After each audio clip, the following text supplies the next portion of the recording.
मुख्यमंत्री फडणवीसांना जीवे मारण्याची धमकी या प्रकरणी दुसऱ्या व्यक्तीला अटक करण्यात आली आहे। साताऱ्याचा रहिवासी असलेला किंचक नवलेला मुंबई पोलिसांनी अटक केल्याचं कळतंय। शिंदेच्या शिवसेनेचे कार्यकर्ते अक्षल पनवेलकरांच्या तक्रारीनंतर सांताक्रूज पोलिसांनी ही कारवाई केली आहे। याबाबत अधिक माहिती जाणून घ्या आमचे प्रतिनिधी निखिल यांच्याकडून। निखिल, उपमुख्यमंत्री देवेंद्र फडणवीस यांना धमकी देण्यात आली होती आणि या प्रकरणात दुसरी अटक झाल्याचं कळतंय।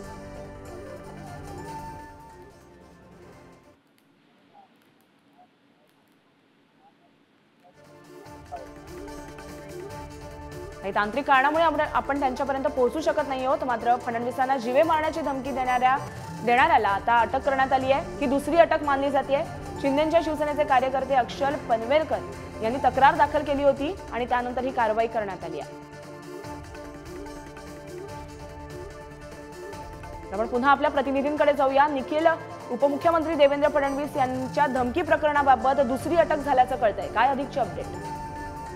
नक्कीच झाली। पाहायचं झालं तर काही दिवसापूर्वी मराठा आरक्षणाबद्दल प्रतिक्रिया देत असताना दोन तरुणांनी अशा प्रकारचे जे वक्तव्य आहेत ते केलेलं होतं। उपमुख्यमंत्री देवेंद्र फडणवीस यांच्या विरोधामध्ये संपूर्ण वक्तव्य असून त्यांना जीवे मारण्याची देखील धमकी त्या ठिकाणी या प्रतिक्रियामधून देण्यात आलेली होती। तर याच माध्यमातून 2 दिवसापूर्वी योगेश सावंत म्हणजे राष्ट्रवादी शरद पवार या पक्षाचे जे सेलचे अध्यक्ष आहेत त्यांना अटक ही करण्यात आलेली होती। त्यानंतर काल सांताक्रूज पोलिसांनी आहे ते साताऱ्यातून किंचक नवले यांना ही अटक आहे ती करण्यात आलेली आहे। या दोन्ही अटक आहेत ती या एकाच प्रकरणाची अटक असून या संदर्भात आता अधिक चौकशी आहे ती सांताक्रूज पोलीस या ठिकाणी करत असताना आपल्याला पाहायला मिळते। कारण या दोन्ही प्रकरणातील नक्की त्यांचा उद्देश काय होता, नक्की कोणत्या प्रतिक्रिया दिलेली होती हे देखील पोलिसांच्या माध्यमातून नक्कीच। निखिल, आता याचे काय पडसाद उमटतात, कशी पुढील कारवाई होते पाहणं महत्त्वाचं ठरेल। धन्यवाद तुम्ही दिलेल्या माहितीसाठी।